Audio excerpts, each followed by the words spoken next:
ನಮಸ್ಕಾರ. ವನಜಾ ಮಲೆನಾಡು ಬಂದಾಯಿತು, ಹೊಸ ವಿಡಿಯೋ ತಂದಾಯಿತು. ಬನ್ನಿ ಇವತ್ತು ಪ್ರೇಮ ಕಾವ್ಯ ಸೀರಿಯಲ್ಲು ಹೇಗೆ ಮೂವ್ ಆಗುತ್ತೆ, ಏನು ಸ್ಟೋರಿ ನೋಡೋಣ. ಅದಕ್ಕಿಂತ ಮುಂಚೆ ನನ್ನ ವಿಡಿಯೋಕ್ಕೆ ಸಬ್ಸ್ಕ್ರೈಬ್ ಮಾಡಿಲ್ಲ ಅಂದರೆ ದಯವಿಟ್ಟು ಸಬ್ಸ್ಕ್ರೈಬ್ ಮಾಡ್ಕೊಳ್ಳಿ, ಹಾಗೆ ಒಂದು ಲೈಕ್ ಕೊಡಿ. ಕಲ್ಯಾಣಿ ಫುಲ್ಲು ಸೀರಿಯಸ್ ಆಗಿ ಬಿದ್ದೋಗ್ಬಿಟ್ಟಿದ್ದಾಳೆ. ಪ್ರೇಮ ಬಂದು ಅವ್ರನ್ನ ರೌಡಿಗಳನ್ನೆಲ್ಲ ಹೊಡೆದು ಹಾಕಿ ಆಮೇಲೆ ಲಾಕ್ ಓಪನ್ ಮಾಡಿಕೊಂಡು ಒಳಗಡೆ ಬಂದಿಯಾಳೆ. ಬಂದುಬಿಟ್ಟು ಅತ್ತೆ ಅತ್ತೆ ಅಂತ ಅತ್ತೆನ ಎದ್ದಿಸ್ತಿದ್ದಾಳೆ. ಆದರೆ ಪ್ರೇಮ ಅಂತ ಅಂತಾಳೆ. ಆವಾಗ ಪರವಾಗಿಲ್ಲ ಉಸಿರಾಡ್ತಿದ್ದಾರೆ ಅಂತ ಹೇಳ್ಬಿಟ್ಟು ಆಗ ಅವ್ರಿಗೆ ಸ್ವಲ್ಪ ನೀರೆಲ್ಲ ಕುಡಿಸಿ ವಿಷ ಹಾಕಿದ್ದಾರೆ ಅಂತ ಹೇಳ್ಬಿಟ್ಟು ಆವಾಗ ಹಾಸ್ಪಿಟ್ಲಿಗೆ ಕರ್ಕೊಂಡು ಹೋಗೋಣ ಅಂತೇಳಿ ಅತ್ತೆ ಹೇಳಿ ಅತ್ತೆ ಅಂತ ಎದ್ದಿಸ್ಕೊಂಡು ಕರ್ಕೊಂಡು ಹಾಸ್ಪಿಟ್ಲಿಗೆ ಹೋಗೋಕ್ಕೆ ರೆಡಿ ಆಗ್ತಿದ್ದಾಳೆ. ಆಚೆ ಬರ್ತಿದ್ದಾಳೆ ಬಾಗಿಲಿಂದ. ಅಲ್ಲಿ ರೌಡಿಗಳು ಬಿದ್ದು ಒದ್ದಾಡ್ತಿದ್ದಾರೆ ಒದೆ ತಿಂದು. ಇವಳು ಕರ್ಕೊಂಡು ಆಚೆಗೆ ಹೋದ ತಕ್ಷಣವೇ ರೌಡಿಗಳು ಎದ್ದು ಕೂತ್ಕೊಂಡ್ಬಿಟ್ಟು ಆವಾಗ ಎಲ್ಲೋದ್ರು ಅಂತ ಹುಡ್ಕಾಡ್ತಾರೆ. ಇವಳು ಅಲ್ಲಿ ಟಿ ವಿ ಎಸ್ಸು ನಿಲ್ಲಿಸ್ಬಿಟ್ಟು ಬಂದಿರ್ತಾಳೆ. ಆ ಟಿ ವಿ ಎಸ್ಸಿಗೆ ಒಂದು ವೇಲ್ ಯಾರೋ ಒಣಗಾಕಿರ್ತಾರೆ. ವೇಲ್ ತಗೊಂಡು ಅವಳು ಸೊಂಟಕ್ಕೆ ಇವಳು ಸೊಂಟಕ್ಕೆ ಎರಡು ಜನಕ್ಕೂ ಕಟ್ಕೊಂಡು ಟಿ ವಿ ಎಸ್ಸನ್ನು ಸ್ಟಾರ್ಟ್ ಮಾಡಿಕೊಂಡು ಹಾಸ್ಪಿಟ್ಲಿಗೆ ಕರ್ಕೊಂಡು ಹೋಗೋಣ ಅಂತ ಹೋಗ್ತಾ ಇರ್ತಾಳೆ. ಅಲ್ಲಿ ಮಧ್ಯದಲ್ಲಿ ಹೋಗ್ತಿರ್ತಾಳೆ. ಅಷ್ಟೊತ್ತಿಗೆ ಪೆಟ್ರೋಲ್ ಖಾಲಿ ಆಗುತ್ತೆ. ಪೆಟ್ರೋಲ್ ಖಾಲಿಯಾಗಿ ಅಲ್ಲೇ ಮಂಗಿಸ್ತಾಳೆ. ಒಂದು ದೇವಸ್ಥಾನ ಸಿಕ್ಕುತ್ತೆ, ದೇವಸ್ಥಾನದ ಹತ್ರ ಮಂಗಿಸ್ತಾಳೆ ಅವ್ರ ಅತ್ತೆನ.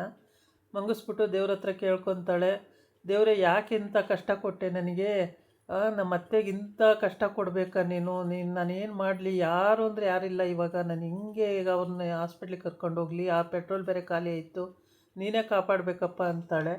ಆಮೇಲೆ ಇವನು ಈ ಕಡೆ ಮಹೇಶ್ವರಿ ತಮ್ಮ ಅಂದರೆ ಪಂಚಮಿ ಗಂಡ ಇವನಿಗೆ ರಾಮಂಗೆ ಸುಳ್ಳು ಹೇಳಿ ಕರ್ಕೊಂಡು ಹೋಗ್ತಾಯಿದ್ದಾನೆ. ಊರಾಚೆ ಅಲ್ಲಿ ಹೋಗಬೇಕು ಇಲ್ಲಿ ಹೋಗಬೇಕು, ಚಿಕ್ಕಪ್ಪಗೆ ಹುಷಾರಿಲ್ಲ ಹಾಗೆ ಹೀಗೆ ಅಂದ್ಕೊಂಡು.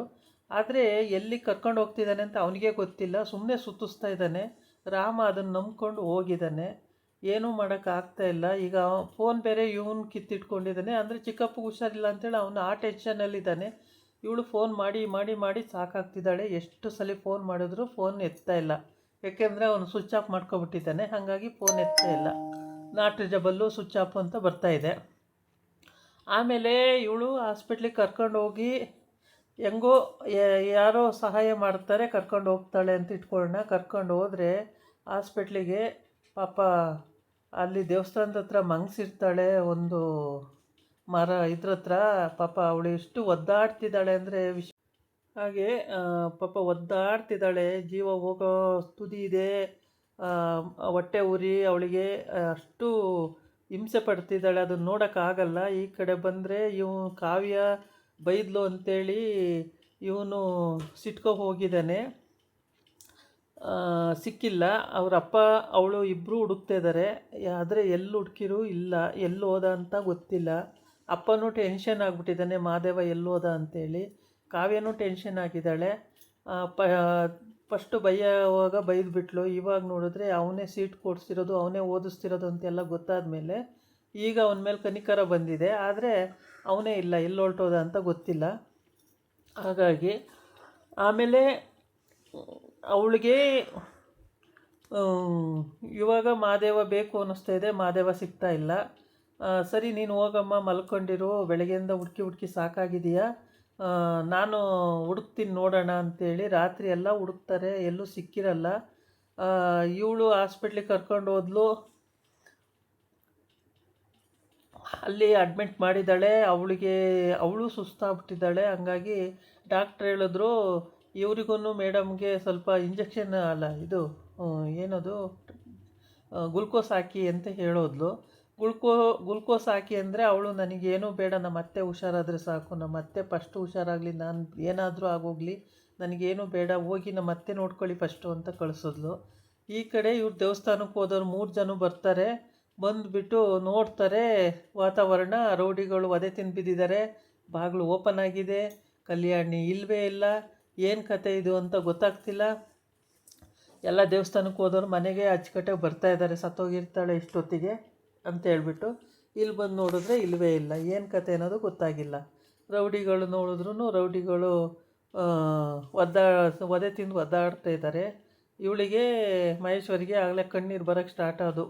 ಗೊತ್ತಾ ಇದು ನಾವು ಸಿಕ್ಕಾಕೊಳ್ಳೋದೇ ಗ್ಯಾರಂಟಿ ಅಂತ ಹೇಳ್ಬಿಟ್ಟು ಈ ಕಡೆ ಹಾಸ್ಪಿಟ್ಲಲ್ಲಿ ತಕ್ಷಣ ಓಡಿ ಬಂದು ಪ್ರೇಮ ಓಡಿ ಬಂದು ಹೀಗೆ ನಮ್ಮ ಅತ್ತೆಯವರಿಗೆ ಸೀರಿಯಸ್ ಆಗಿದೆ, ಬನ್ನಿ ಬೇಗ ಅಡ್ಮಿಟ್ ಮಾಡ್ಕೊಳ್ಳಿ ಅಂತ ಬೇಗ ಕರ್ಕೊಂಡು ಬಂದು ಸ್ಟ್ರೆಚ್ಚರ್ ತೊಗೊಂಡೋಗಿ ಹಾಕ್ಕೊಂಡು ಬಂದು ಬೇಗನೆ ಕರ್ಕೊಂಡೋಗಿ ಅಡ್ಮಿಟ್ ಮಾಡಿ ಎಲ್ಲ ಮಾಡಿ ಆಪ್ರೇಷನ್ ಥಿಯೇಟ್ರಿಗೆ ಕರ್ಕೊಂಡು ಹೋಗಿದ್ದಾರೆ. ಅಲ್ಲಿ ವಿಷ ಎಲ್ಲ ತೆಗೆದು ಹೊಟ್ಟೆ ಎಲ್ಲ ಕ್ಲೀನ್ ಮಾಡಿ ಎಲ್ಲ ರೆಡಿ ಮಾಡಬೇಕು. ಏನು ಮಾಡಬೇಕು ಅಂತ ಅವಳಿಗೆ ಗೊತ್ತಾಗಿಲ್ಲ. ಪಾಪ ಭಾಳ ಹಿಂಸೆ ಪಡ್ತಾ ಇದ್ದಾಳೆ. ಇವಳಂತೂ ಕಲ್ಯಾಣಿ ಒದ್ದಾಡ್ತಿದ್ದಾಳೆ, ವಿಷ ಅಲ್ವಾ, ಒದ್ದಾಡ್ತಾ ಇದ್ದಾಳೆ ಪಾಪ. ಏನೋ ಅವಳು ಮಾಡಿರೋ ಪುಣ್ಯದ ಕೆಲಸಕ್ಕೆ ಅವಳು ಹುಷಾರಾದರೂ ಆಗ್ಬೋದು, ಹೇಳೋಕ್ಕಾಗಲ್ಲ. ಬೇಗ ಬೇಗ ಎಲ್ಲ ರೆಡಿ ಆಗುತ್ತೆ. ಹೀಗೆ ನೋಡಿ, ಒಳ್ಳೆಯವರು ಅಂತ ನಾವು ನಂಬ್ಕೊಂಡು ಏನೆಲ್ಲ ಮಾಡ್ತೀವಿ, ನಮಗೆ ಕೆಟ್ಟದ್ದು ಬಯಸ್ತಾರೆ. ಇಂಥ ಜನಗಳು ಇದ್ದಾರೆ. ಮನೆಯಲ್ಲೇ ಇದ್ಕೊಂಡು ಮನೆಯಲ್ಲೇ ಈ ಥರ ಮಾಡೋರಿಗೆ ಏನು ಹೇಳ್ಬೇಕು ಹೇಳಿ. ಪಾಪ ಇವಳು ಪ್ರೇಮ ಬರೀ ಮದುವೆದು ಒಂದು ಸುಳ್ಳು ಹೇಳಿದ್ಲು ಅಷ್ಟೇ. ಅದನ್ನೇ ಅವ್ರ ಅತ್ತೆ ತಡ್ಕೊಳಕ್ಕಾಗಲಿಲ್ಲ. ಮದುವೆ ಮಾಡ್ಕೊಂಡಿದ್ದು ಸುಳ್ಳು ಹೇಳಿ ಮದುವೆ ಮಾಡ್ಕೊಂಡಿಲ್ಲ ಅನ್ನೋ ಒಂದೇ ಉದ್ದೇಶಕ್ಕೆ ಮನೆಯಿಂದ ಆಚೆ ಹಾಕಿದ್ಲು ಕಲ್ಯಾಣಿ. ಇವಾಗ ಅವಳೇ ಬೇಕಾಯಿತು, ಹುಡ್ಕೊಂಡು ಬಂದ್ಲು. ಅಂದರೆ ಅವಳು ಡೈವರ್ಟ್ ಮಾಡೋಕ್ಕೋಸ್ಕರ ಮನಸ್ಸನ್ನು ರಾಮನ್ನು ಮತ್ತು ಪಂಚಮಿನೂ ಉಳಿಸ್ಕೊ ನೋಡೋಣ, ಒಂದು ವಿಕೆಟ್ ಔಟ್ ಇವತ್ತು ಅಂತ ಹೇಳಿದ್ಲ. ಆವಾಗ ಇವಳು ಯೋಚನೆ ಮಾಡಿದ್ಲು, ಪಂಚಮಿ ದೇವಸ್ಥಾನಕ್ಕೆ ಹೋದರೆ ಅಷ್ಟು ಜನ ಮುಂದೆ ಅವಳನ್ನೇನು ಮಾಡೋಕ್ಕಾಗಲ್ಲ. ಈ ಕಡೆ ರಾಮಂಗೆ ಅವನು ಚಿಕ್ಕಪ್ಪಗೆ ಹುಷಾರಿಲ್ಲ ಅಂತ ಹೋಗಿದ್ದಾನೆ, ಅವನು ಹೆಂಗೋ ಬಚಾವಾಗಿ ಬರ್ತಾನೆ.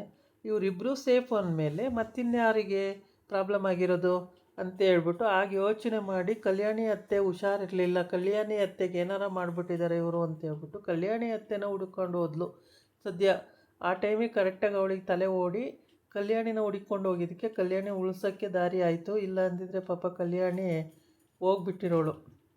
ಅವಳನ್ನೇನೋ ಹೆಂಗಾದರೂ ನೋಡಿ, ಇಬ್ಬರು ಗಂಡು ಮಕ್ಕಳಿದ್ದು, ಇಬ್ಬರು ಸೊಸೆಯರಿದ್ದು, ಮೈದಾ ಇದ್ದು, ಎಲ್ಲರೂ ಇದ್ರೂ ಅವಳನ್ನು ಕಾಪಾಡೋಕ್ಕಾಗಲಿಲ್ಲ. ಕೊನೆಗೂ ಒಬ್ಬಳೇ ಸೊಸೆ ಬಂದು ಕಾಪಾಡಬೇಕಾಯ್ತು. ಅದರಲ್ಲೂ ಅವಳಿಗೆ ಪಾಪ ಕಾರಿಲ್ಲ, ಬೈಕಿಲ್ಲ, ಏನಿಲ್ಲ, ಹೆಂಗೆಲ್ಲ ತಗೊಂಡೋಗ್ಬೇಕು, ಎಷ್ಟು ಕಷ್ಟಪಟ್ಟು ಎತ್ಕೊಂಡು ಹೋಗ್ಬೇಕು. ಇಷ್ಟೆಲ್ಲ ಮಾಡಿ ಪಾಪ ಹುಷಾರಾಗ್ಬಿಟ್ರೆ ಸಾಕು ಅಂತ ಅವಳು ಬೇಡ್ಕೊತಾ ಇದ್ದಾಳೆ. ಯಾರ ಕಾಂಟ್ಯಾಕ್ಟಿಗೂ ಸಿಗ್ತಾ ಇಲ್ಲ. ಈ ಕಡೆ ಮಹಾದೇವ ಸ್ವಿಚ್ ಆಫ್ ಮಾಡ್ಕೊಂಡಿದ್ದಾನೆ, ಈ ಕಡೆ ರಾಮ ಸ್ವಿಚ್ ಆಫ್ ಮಾಡ್ಕೊಂಡಿದ್ದಾನೆ, ಎಲ್ಲ ಸ್ವಿಚ್ ಆಫ್ ಮಾಡ್ಕೊಂಡಿದ್ದಾರೆ. ಮತ್ತು ಇನ್ನು ಯಾರನ್ನ ಕಾಂಟ್ಯಾಕ್ಟ್ ಮಾಡ್ತಾಳೆ ಅವಳು? ಯಾರನ್ನೂ ಕಾಂಟ್ಯಾಕ್ಟ್ ಮಾಡೋಕ್ಕೆ ಆಯ್ತಾಯಿಲ್ಲ ಪಾಪ. ಅಂಥ ಸಿಚುವೇಷನಲ್ಲಿ ಏನು ಮಾಡಬೇಕು? ಬಟ್ ಗಟ್ಟಿ ಪ್ರೇಮ ಅಂದರೆ ಈ ಸೀರಿಯಲಲ್ಲಿ ಅಷ್ಟು ಗಟ್ಟಿ ಮನಸ್ಸಿಂದ ಅವಳು ಧೈರ್ಯ ಮಾಡಿ ಮಾಡ್ತಿದ್ದಾಳಲ್ಲ, ಅದಕ್ಕೆ ಗ್ರೇಟ್ ಅನ್ನಬೇಕು. ಈ ಕತೆ ತುಂಬ ಚೆನ್ನಾಗಿ ಬರ್ತಾಯಿದೆ ನೋಡಿ, ತುಂಬಾ ಇಂಟ್ರೆಸ್ಟಿಂಗ್ ಆದ ಕತೆ. ನೋಡಿ ಎಲ್ಲರೂ ಫಸ್ಟಿಂದನೂ ನೋಡಿ, ಎಲ್ಲೂ ಸ್ಕಿಪ್ ಮಾಡಬೇಡಿ, ಪೂರ ನೋಡಿ ಕತೆನ, ನಿಮಗೆ ಅರ್ಥ ಆಗುತ್ತೆ. ಈ ನಾಳಿನ ಎಪಿಸೋಡಲ್ಲಿ ಇನ್ನೂ ಇಂಟ್ರೆಸ್ಟಿಂಗ್ ಆದಂಥ ಸ್ಟೋರಿ ಇದೆ. ಇದಾಗಿತ್ತು ಇವತ್ತಿನ ವಿಡಿಯೋ. ನಾಳೆ ಇನ್ನೊಂದು ವಿಡಿಯೋ ಜೊತೆ ಬರ್ತೀನಿ. ನಮಸ್ಕಾರ.